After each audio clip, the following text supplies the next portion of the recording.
নিতাই গৌরাঙ্গ জয় নিতাই গৌরাঙ্গ।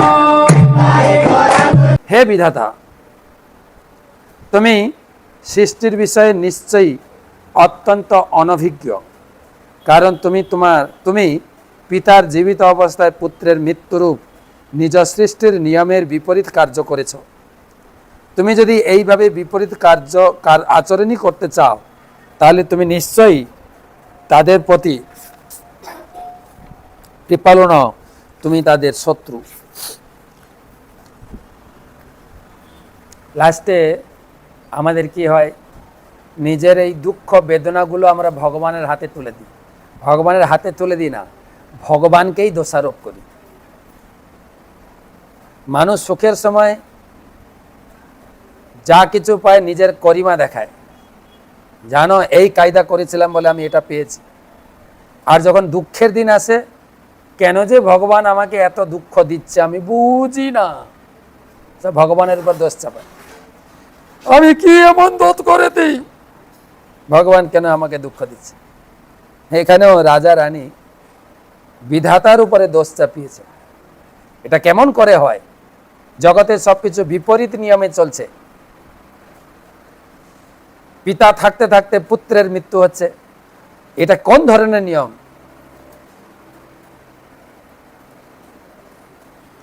আমাদের সমাজেও এরকম না? সমাজে কোনো কিছু দুর্ঘটনা ঘটে যাক, কোথাও মারার হোক, রেপ কেস হচ্ছে সমাজে, সব বর্তমান যে সরকার থাকবে তার দোষ। আর তোমারও যখন সরকারে ছিল, তোমাদের আমলে হয়নি এগুলো? একে অপরকে দোষ চাপানোর জন্য আমরা খুব সিদ্ধহস্ত। এমনকি আমরা ভগবানকে ছাড়ি না, শেষমেশ ভগবানের উপরে দোষারোপণ।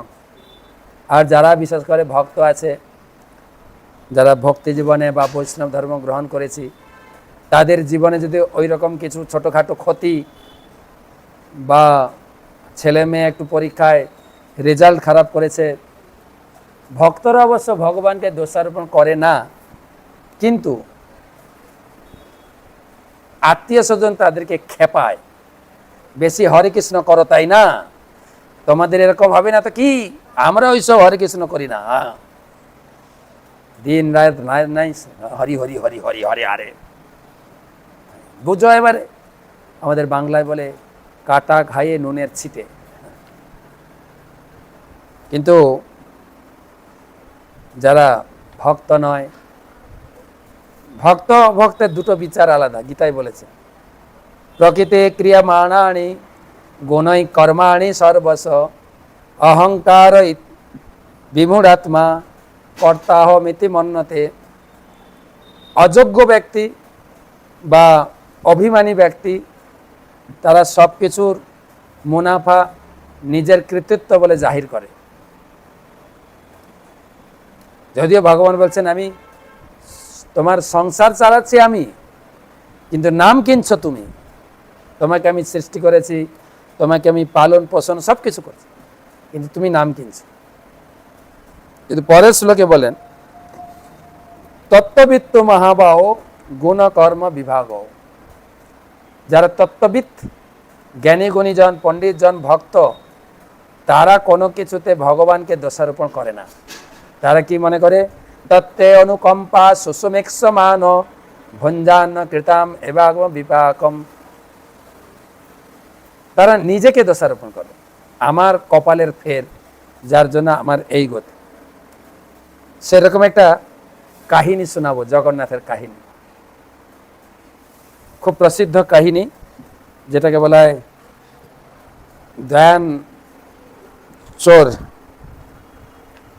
দয়ানা চোর জগন্নাথ।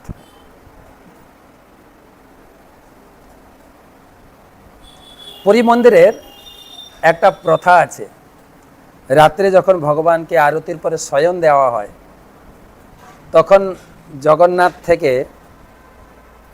কিছু জিনিস যখন খুলে পড়ে নিচে, যেমন বস্ত্র, অলংকার, ময়ূরপুচ্ছ, সেই পড়ে যাওয়া বস্তুটা শুভ মনে করে রাজার কাছে পৌঁছে দেওয়া হয়। রাজা এটিকে খুব মর্যাদা সহকারে এটাকে গ্রহণ করেন এবং এটাকে শুভ বলে মনে করা হয়। তো একদিন রাজা তার ঘনিষ্ঠ কয়েকজনকে নিয়ে তিনি পাশা খেলছেন রাজদরবারে। পাশা খেলাতে এতটাই মগ্ন হয়ে আছে, তার আগের দিন জগন্নাথকে শয়ন দেওয়ার সময় কিছু বস্ত্র টুকরা খসে পড়েছিল। সেই বস্ত্র টুকরো প্রসাদ নিয়ে দুই ব্রাহ্মণ এসে রাজদরবারে উপস্থিত হয়েছেন। রাজা পাশা খেলায় মগ্ন, এতটাই মশগুল হয়ে গেছেন, পাশা চালাচ্ছেন ডান হাতে। এদিকে দুইজন ব্রাহ্মণ এসে সেই প্রসাদী যে পড়ে যাওয়া বস্ত্র সেটা দেবেন রাজাকে। রাজা অবহেলা সহকারে বাম হাত বাড়িয়ে সেটাকে গ্রহণ করেছে। আর যখন খেলাধুলা সম্পন্ন হলো, বাড়ি ফিরলেন, সেই প্রসাদী বস্ত্র সেটা নিয়ে মাটিতে ফেলে রেখেছিলেন। ঘরে গিয়ে তার হোঁশ এসছে, হায় হায়, আমি তো কি বিরাট অপরাধ করলাম ভগবানের চরণে। নিজের ব্যক্তিগত সন্তুষ্টির জন্য পাশা খেলতে গিয়ে ভগবানের প্রসাদী দ্রব্যকে আমি বাম হাতে ধরেছি। আমাদের সনাতন ধর্মে বা হিন্দু ধর্মে বাম হাতে কিছু দেওয়া, বাম হাতে কিছু নেওয়া, এটাকে অপমানজনক মনে করা হয়। বিদেশে অবশ্য বাম হাতে কাজ করতে পারলে আরও আছে সম্মানীয়। বাম হাতে লিখতে পারে, বাম হাতে খেতে পারে, বাম হাতে সব কিছু করতে পারে। হ্যাঁ, তারা খুব নিজেকে সম্মান বলে মনে করে এবং সমাজে খুব সমাদৃত বলে মনে করে।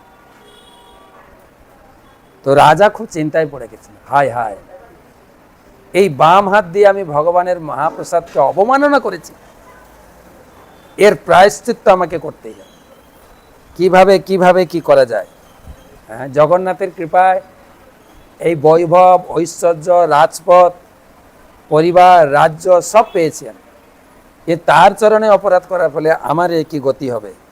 আমি ইন্দ্রতৃপ্তিতে এতই মগ্ন হয়ে গেছিলাম পাশা খেলায়, যাতে প্রভুর মহাপ্রসাদের প্রতি আমার অনাদর, এর প্রায়শ্চিত্ত আমাকে করতে হবে। দিন রাত রাজা অনুতাপ দগ্ধ, এই একটুকু ভগবানের চরণে আমার ভুল হয়ে গেছে। অনুতাপে, দুশ্চিন্তায় তিনি কথাবার্তা বলা বন্ধ করে দিয়েছেন। কারোর সঙ্গে বেশি কিছু কথা বলছেন না। রাজা যেন কেমন কেমন হয়ে গেছে। কেন? জাস্ট ভগবানকে ভালোবাসতেন, ভগবানকে সম্মান, ভগবানের প্রসাদী বস্তু তিনি বাম হাতে ধরেছেন, এটাই তার মনে গ্লানি এসে গেছে।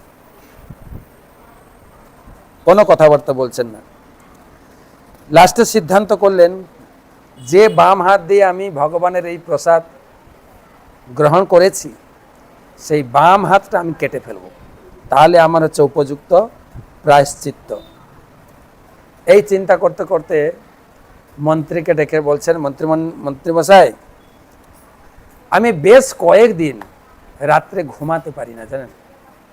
জানলা দিয়ে একটা হাত আসে আমাকে আক্রমণ করার জন্য, প্রতিদিন প্রবেশ করছে। তখন মন্ত্রী বললেন, ঠিক আছে, আমি ওঝা ডেকে নিয়ে আসবো, দিয়ে ভূত তাড়ানোর মন্ত্র দিয়ে ভূত তাড়িয়ে দেবো। ওঝা ডেকে আনা হয়েছে, বাড়িতে যজ্ঞ হয়েছে, অনেক মন্ত্রতন্ত্র সব কিছু সফলতা অনুসারে হয়েছে, এবং ওঝা বললেন যে ভূত তাড়িয়ে দেওয়া হয়েছে। রাত্রে শয়ন করেছেন।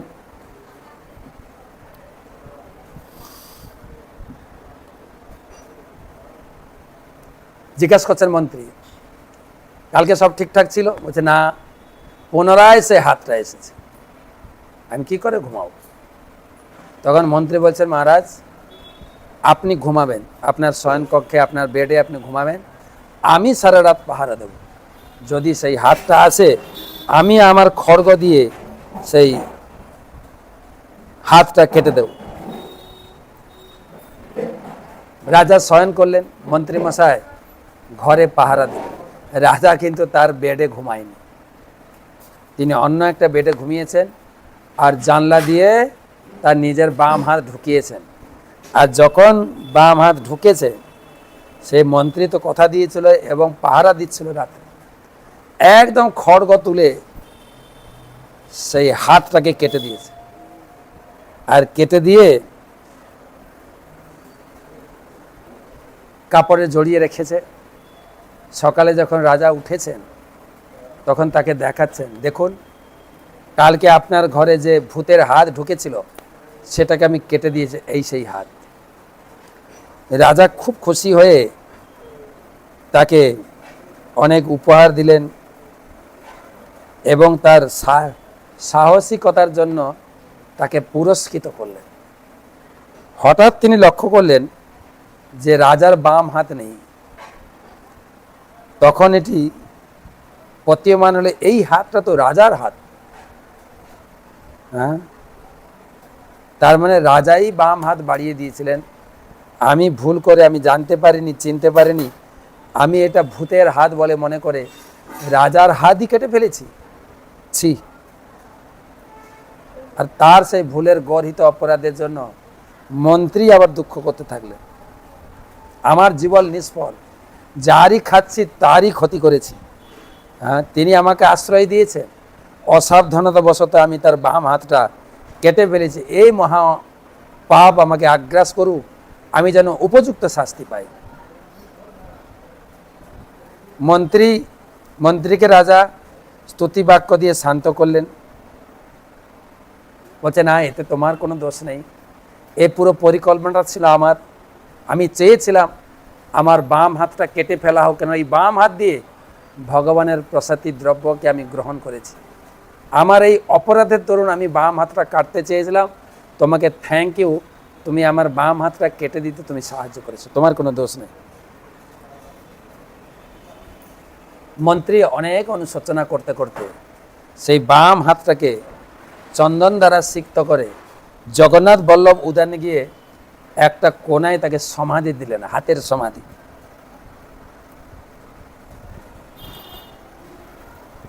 এবং বারবার অনুশোচনাগ্রস্ত হয়ে তিনি স্বগৃহে ফিরলেন।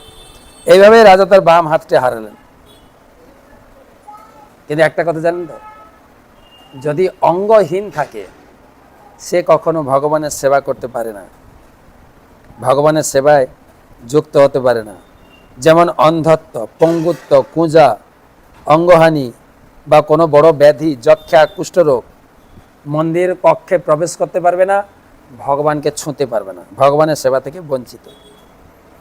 এইভাবে রাজা অঙ্গহীন বাম হাতটা কেটে ফেলার ফলে তিনি ভগবানের সেবা পূজা থেকে তিনি বঞ্চিত হয়েছিলেন।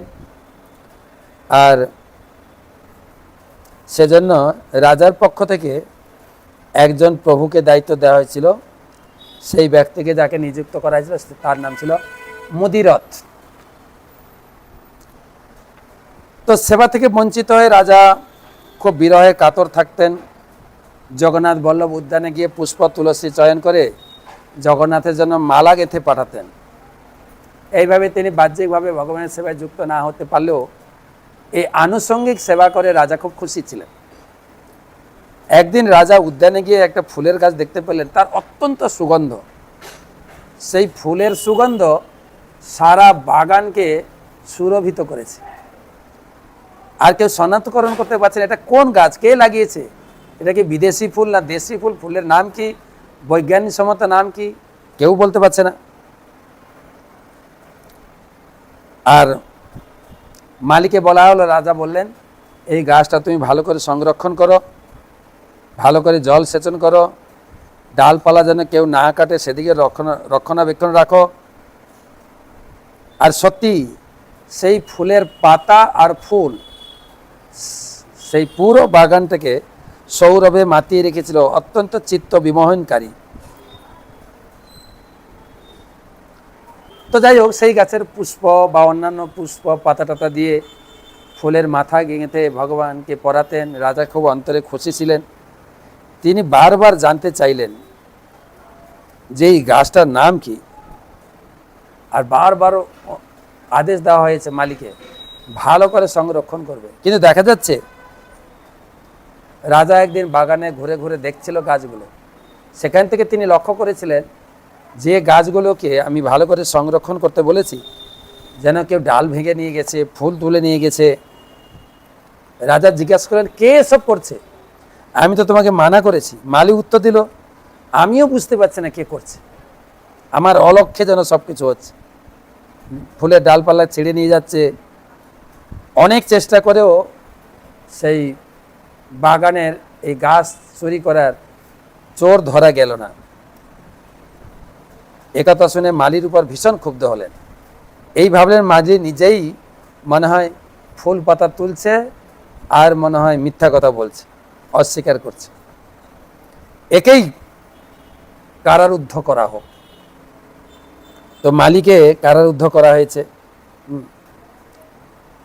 মালি একদম বিমর্ষ হয়ে গেছেন, ভগবানকে প্রার্থনা করছে, হে ভগবান, তোমার বাগানের ফুল গাছ কে চুরি করে, কে ডাল ভাঙে আমি তো জানি না, আমাকে অন্যায়ভাবে কেন জেলে রাখা হয়েছে আমি তো নিজেই বুঝতে পারছি না।